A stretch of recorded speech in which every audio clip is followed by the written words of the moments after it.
বেলঘরিয়ায় শুটআউটে ব্যবহৃত বাইক উদ্ধার। এই যে বাইকের ছবি দেখতে পাচ্ছেন, এই বাইকে চড়েই হামলা চালায় দুষ্কৃতীরা। বেলঘরিয়া স্টেশনের কাছে উদ্ধার হয়েছে দুষ্কৃতীদের এই বাইক। গতকাল বেলঘরিয়ায় ব্যবসার গাড়িতে 8 রাউন্ড গুলি চালানো হয়। দুষ্কৃতীরা এই বাইকে চড়েই এসেছিল। ফিল্মি কায়দায় বাইকে চেপে গুলি চালায় দুই দুষ্কৃতী। সুবীর আমাদের প্রতিনিধি রয়েছেন। সুবীর, আমরা এই মুহূর্তে সেই বাইকের ছবি দেখতে পাচ্ছি যে বাইকে করে স্টেশনের এসে মানে ব্যবসায়ীকে গুলি করে পালিয়ে যায় দুষ্কৃতীরা। কোথা থেকে এই বাইক উদ্ধার করলে পুলিশ, কি জানা যাচ্ছে? দেখো, আমি এই মুহূর্তে বেলঘরিয়া থানাতে রয়েছি এবং আমার পেছনে দেখতে পাচ্ছ এই সেই বাইক।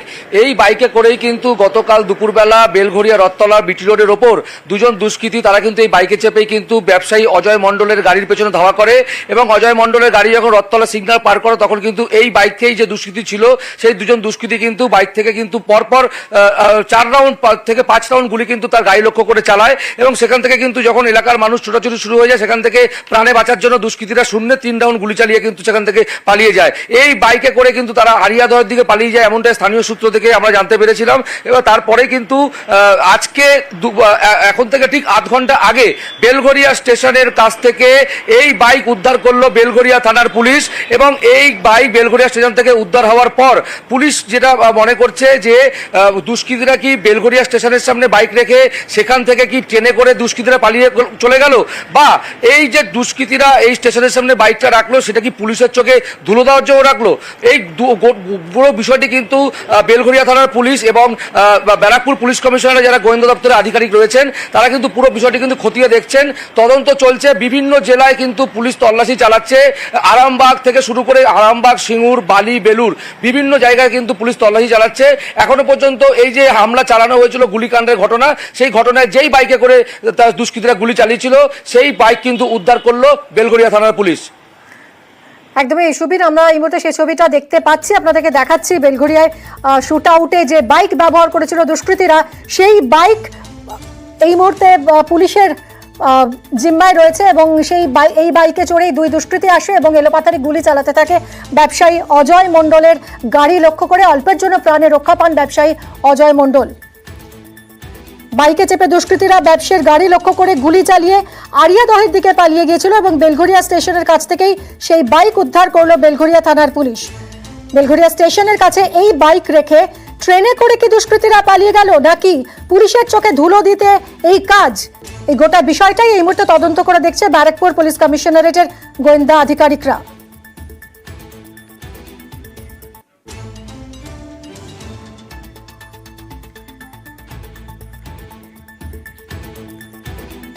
এই বাইকে চেপেই এসেছিল দুষ্কৃতীরা। 8 রাউন্ড গুলি চালানো হয় ব্যবসায়ীর গাড়ি লক্ষ্য করে।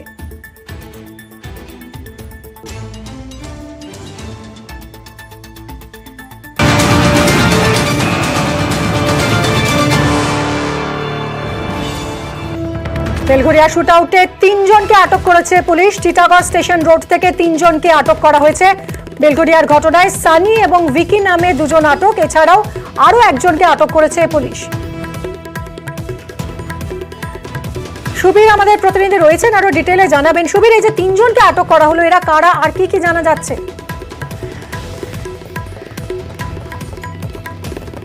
দেখো, এই যে গুলি চালানোর ঘটনা, এই ঘটনায় কিন্তু পুলিশ তদন্তে নামে এবং পুলিশ তদন্তে নেমে গতকাল রাত্রিবেলা টিটাগড় স্টেশন রোড এবং টিটাগড় পৌরসভার অন্তর্গত জিসি রোড এলাকা থেকে বিকি এবং সানি এই দুজনকে আটক করে জিজ্ঞাসাবাদের জন্য। এই সানির যে পরিচয় পাওয়া যাচ্ছে, এই সানি এই যে সাজাদ নামে যে দুষ্কৃতী যার মূল অভিযুক্ত, তার কিন্তু ওই এলাকাতে যে কনস্ট্রাকশনের ব্যবসা থেকে শুরু করে বিভিন্ন যে প্রমোটিংয়ের ব্যবসা, সেই ব্যবসা কিন্তু দেখাশোনার কাজ করে এই সানি। এবং এই সানির সাথে কিন্তু সাজাদের একদম যোগসাজশ রয়েছে এবং পাশাপাশি সানির পাশাপাশি যে বিকি, তাকেও কিন্তু পুলিশ আটক করেছে। এবং আজকে সকালে কিন্তু আরেকজন, অর্থাৎ এই বিকি এবং সানিকে জেরা করে আরেকজনকে কিন্তু পুলিশ সন্দেহ তালিকায় রেখেছে এবং তাকেও কিন্তু পুলিশ আটক করেছে, কিন্তু পুলিশ তদন্তের জন্য তার নাম জানাচ্ছে না। এবং এই ঘটনায় এখনো পর্যন্ত মোট 3 জনকে পুলিশ আটক করেছে জিজ্ঞাসাবাদের জন্য। মিমি,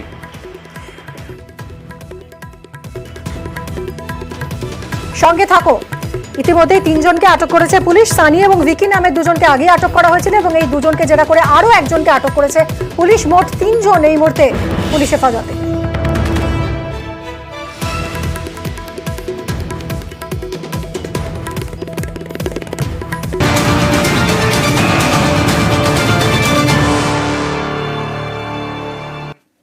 এদিকে বেলঘরিয়ায় শুট আউটে ফের হুমকি ফোন। বিহারের জেল থেকে হুমকি ফোন বলে দাবি করা হচ্ছে। আজ বেলা 1টায় ফের হুমকি ফোন ব্যবসায়ীকে। আজই দুবার হুমকি ফোন ব্যবসায়ী অজয় মণ্ডলকে। গতকাল রথতলায় ব্যবসায়ীর গাড়িতে গুলি বৃষ্টি এবং গতকাল আজ সকালে রমেশ সিং নামে একজনের ফোন আসে এবং তারপর আজ বেলা 1টায় সুবোধ সিং নামে আরো একজনের হুমকি ফোন আসে বলে দাবি করেছেন ব্যবসায়ী। সুবীর রয়েছেন আমাদের প্রতিনিধি, আরো বিস্তারিত জানাবেন। সুবীর, এই যে লাগাতার হুমকি ফোন আসছে, এতটা বেপরোয়া দুষ্কৃতীরা, পুলিশ কি তাহলে এই হুমকি ফোনের সূত্র ধরে এবার তদন্ত এগিয়ে নিয়ে যাবে?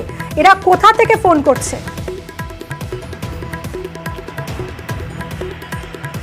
দেখো, এই যে সুবোধ সিং বলে যে দুষ্কৃতী যে পরপর ফোন করে হুমকি দিচ্ছে ব্যবসায়ী অজয় মণ্ডলকে, এর যদি আগের যদি অপরাধমূলক কাজকর্ম জানা হয় তাহলে হচ্ছে বেশ কয়েক বছর আগে পানিহাটিতে একটি বেসরকারি ব্যাংক, সেই ব্যাংকে কিন্তু ডাকাতির ঘটনায় এই সুবোধ সিং কিন্তু গ্রেপ্তার হয় এবং তারপরে কিন্তু এই ডাকাতির সঙ্গে ঘটনার পরে বাইরের অর্থাৎ বিহার ঝাড়খণ্ডের যে ডাকাত দলের যে সমস্ত দুষ্কৃতীরা রয়েছে তাদের সাথে কিন্তু একটা লিঙ্ক তৈরি হয় এই সুবোধ সিংয়ের এবং একটা নেটওয়ার্কে জড়িয়ে পড়ে এবং বিভিন্ন সময় ডাকাতির ঘটনায় এই সুবোধ সিং কিন্তু এবং দুষ্কৃতিমূলক কাজের সঙ্গে কিন্তু সুবোধ সিংয়ের নাম জড়িয়ে পড়তে দেখা যায় এবং এই জায়গা ছেড়ে কিন্তু সে অন্যত্র তার বিভিন্ন জায়গায় ডেরা রয়েছে এবং এই জায়গা থেকে যে দুষ্কৃতিমূলক কাজের জন্য বিহারের জেলে কিন্তু বন্দী রয়েছেন এই মুহূর্তে সুবোধ সিং এবং জেলে বসে তার পুরো টোটাল সাম্রাজ্য সে চালাচ্ছে।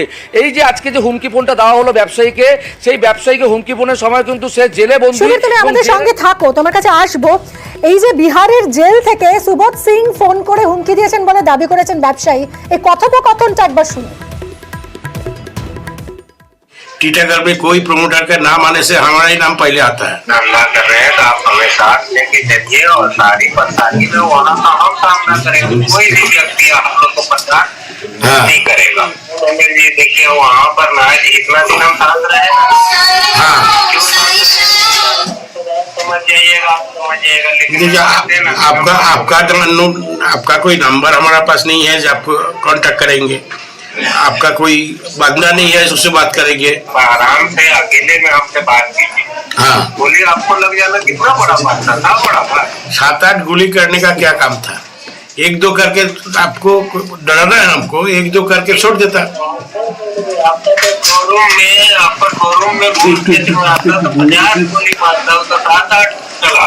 हाँ, समझे ना, वो आपको मारने का मकसद नहीं था, इसी बात को सोचिए, नहीं तो 8 लोगों आपको तो ये बताना था कि आप नहीं इधर इग्नोर कीजिएगा तो आपके साथ कुछ भी हो सकता है, बस ये बताना था। हमको भी मालूम है जो सुबोध सिंह चाहेगा तो कुछ भी हो सकता है। आप लोग अपना काम कीजिए, समझे ना। आप लोग को कोई भी गुंडा आपको फोन क्रिमिनल कोई दुनिया जान वहाँ फोन करता है तो वो जिम्मेदारी मेरा।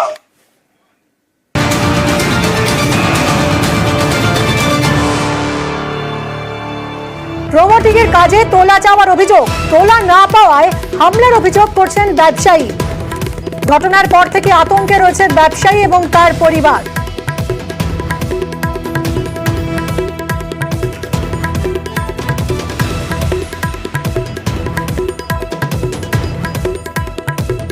বেলঘরিয়ায় শুট আউটে ফের হুমকি ফোন। বিহারের জেল থেকে হুমকি ফোন বলে দাবি করেছেন ব্যবসায়ী অজয় মণ্ডল। আজ বেলা 1টায় ফের হুমকি ফোন করা হয় ব্যবসায়ীকে। সুবোধ সিং নামের একজন তাকে বিহারের জেল থেকে ফোন করে হুমকি দিচ্ছেন বলে দাবি করেছেন ব্যবসায়ী অজয় মণ্ডল। কাজ হলে এই কাজের জন্যই দিতে হবে, এই কাজের জন্যই দিতে হবে, তোমার কোনো প্রবলেম নেই, টাকা দিতে হবে। ওরা আমি বলেছিলাম যে ঠিক আছে তুই পাঠা, যতটা হবে আমি দিয়ে দেবো। তো কালকেই পাঠানোর কথা ছিল, পাঠাইনি। খালি আমাকে না, টিটাগড়ে যারা কাজ করছে প্রত্যেকেই ওর সঙ্গে সেটেলমেন্ট আসছে। টিটাগড়ে কাজ করতে গেলে টাকা দিতে। কি শাহজাদা আপনাকে ফোন করেছিল? না, শাহজাদা ফোন করেনি। বিহার থেকে রমেশ সিং বলে একজন ফোন করেছিল। কোথা থেকে? বিহার থেকে। বিহার থেকে কি বলেছিল? তুমি বাজ গিয়া হুমকি ও দিয়েছিল, ওকেও আমি দিয়েছিলাম 2-1 বার। তারপর দেখলাম যে এসব লাভ নেই, ও উল্টো পাল্টা। এর আগে ওই टीवीएस जो शोरूम আছে, আমাকে একদিন বললো उसको बोलो 5 लाख रुपया देगा, नहीं तो हम उसका शोरूम उड़ा देगा। उड़ाओ।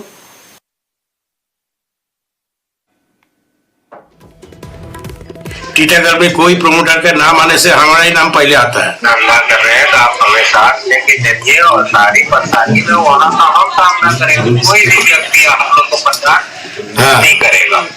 जी देखिए वहाँ पर ना इतना दिन हम साथ रहे ना, समझ जाइएगा लेकिन देखिए आपका कोई नंबर हमारा पास नहीं है जो आप कांटेक्ट करेंगे, आपका कोई बंदा नहीं है उससे बात करेंगे। आराम से अकेले में आपसे बात कीजिए। हाँ, बोलिए आपको लग जाना कितना बड़ा बात था बड़ा बात। 7-8 गोली करने का क्या काम था? 1-2 करके आपको डराना है, हमको 1-2 करके छोड़ देता। आपका शोरूम में घुस के जो आता तो 50 गोली मारता हो तो 7-8 चला। हाँ, समझे ना, वो आपको मारने का मकसद नहीं था, इसी बात को सोचे, नहीं तो 8 लोगों को मत चला जाता क्या फर्क? आपको जो ये সিং এর সাথে কি আপনার আগেও কি কোনো কথাবার্তা হয়েছিল? না, ও ফোন করেছিল, আমার ফোন লাগেনি বা ধরিনি। ও সেটাই বললো যে তুমি ফোন নেই পাকাতে আমার। প্রথমবার কি আপনার সাথে কথা হলো? প্রথমবার কথা হলো। গতকাল যে ফোন করেছিল সে কি অন্য লোক ছিল? এই ছিল। উনি তো জেল থেকে বসে আপনাকে এইভাবে। ওরা তো দেখা করে না, ওদের লোক থাকে, এসে অন্য ফোন ধরিয়ে দেবে, কথা বলুন দাদার সাথে। মানে আপনার সাথে শাহজাহাদেরই কথা হয় আর কি। শাহজাহাদের সাথে কি সুরজ সিংয়ের কোনো লিঙ্ক আছে বলে? সেটা আমি বলতে পারছি না এই মুহূর্তে। আপনি কি এখন আতঙ্কের মধ্যে রয়েছেন? হ্যাঁ, 100% আতঙ্কের মধ্যে আছে। প্রমোটিং এর কাজে তোলা চাওয়ার অভিযোগ করছেন ব্যবসায়ী এবং তোলা না পাওয়াতেই এই হামলা বলে অভিযোগ ব্যবসায়ী অজয় মণ্ডলের। সুবীর আমাদের প্রতিনিধি রয়েছেন। সুবীর, এই ব্যবসায়ীকে কি কারণে টার্গেট করা হয়েছিল, কি চাইছে এর থেকে দুষ্কৃতীরা?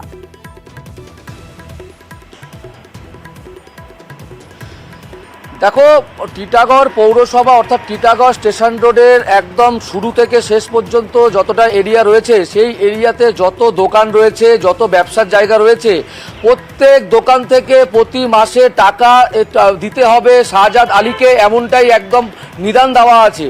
এবং যে টাকা দেবে না তার উপরে নেমে আসবে অত্যাচার, এমনটাই কিন্তু এলাকাতে আমরা গিয়েছিলাম। এলাকার যারা মানুষ রয়েছে তারা কিন্তু ভয়ে, তারা কিন্তু ক্যামেরার সামনে কোনো কিছু বলতে চাইছেন না, কিন্তু ক্যামেরার আড়ালে অন্য কথা বলছে শাহজাদ আলী যিনি আছেন তিনি এলাকার ডন, তাকে এলাকার লোক ভয় পায়। এবং এলাকায় যারা রয়েছে তারা, এলাকার যারা দোকানদার রয়েছে, দোকানদাররা তাকে মাসে গেলে টাকা দিতে হবে, এমনটাই কিন্তু বলছেন। এবং এই যে ঘটনা, এই ঘটনায় কিন্তু টোটাল এলাকার মানুষ যারা রয়েছেন তারা আতঙ্কে রয়েছেন, হয়তো প্রাণে মুখ খুলতে পারছেন না, কিন্তু তাদেরও কিন্তু কোনো একটা জায়গায় সমস্যা হচ্ছে, কারণ তারা ব্যবসা করছেন, তাদের প্রতি মাসে শাহজাদ আলী বলে একে টাকা দিতে হবে, না হলে তারা ব্যবসা করতে পারবেন না। প্রমোটিং থেকে শুরু করে কনস্ট্রাকশন, প্রত্যেক জায়গা থেকে ব্যবসায়ীদের টাকা দিতে হবে, এবং এই টাকা না দিলেই আজ গতকালের মতো যে ঘটনা সেটাই কিন্তু যারা ব্যবসায়ী রয়েছেন তাদের মাথায় নেমে আসবে, এটাই কিন্তু ব্যবসায়ীরা বলছেন। এবং এই যে অজয় মণ্ডল যিনি রয়েছেন তার কিন্তু কনস্ট্রাকশনের ব্যবসা, বিভিন্ন জায়গায় তার প্রমোটিংয়ের ব্যবসা রয়েছে, প্রমোটিংয়ের কাজ তিনি করেন। গত বৃহস্পতিবার ঈদের জন্য এই শাহজাদ আলী তার কাছে টাকা চেয়েছিলেন, সে টাকা বলেছিলেন গতকাল দেবেন, কিন্তু গতকাল সে কোনো তার লোক পাঠায়নি, এবং তারপরেই যখন তিনি ব্যবসার কাজে বাইরে বেরোন তারপরেই কিন্তু তার উপরে এই ধরনের ঘটনা হয়, এমনটাই কিন্তু অভিযোগ। সুবীর, ধন্যবাদ।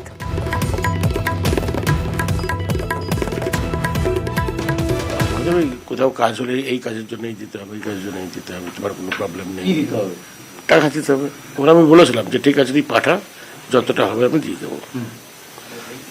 তো কালকেই পাঠানোর কথা ছিল, পাঠায়নি। খালি আমাকে না, টিটাগড়ে যারা কাজ করছে প্রত্যেককেই ওর সঙ্গে সেটেলমেন্ট আসছে। টিটাগড়ে কাজ করতে গেলে টাকা দিতে। পরে কি শাহজাদ আপনাকে ফোন করেছিল? না, শাহজাদা ফোন করেনি, বিহার থেকে রমেশ সিং বলে একজন ফোন করেছিল। কোথা থেকে? বিহার থেকে। বিহার থেকে কি বলেছিল? তুমি বাস গিয়া। হুমকি ও দিয়েছিল, ওকেও আমি দিয়েছিলাম 2-1 বার। তারপর দেখলাম যে এসব লাভ নেই, ও উল্টো পাল্টা।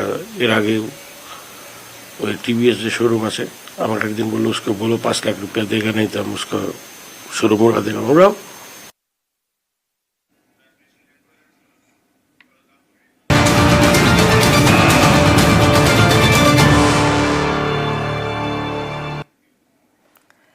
এদিকে আজই এই ব্যবসায়ীর সঙ্গে দেখা করতে যান বিজেপি নেতা অর্জুন সিং। ব্যবসায়ী অজয় মন্ডলের সাথে কথা বলছেন।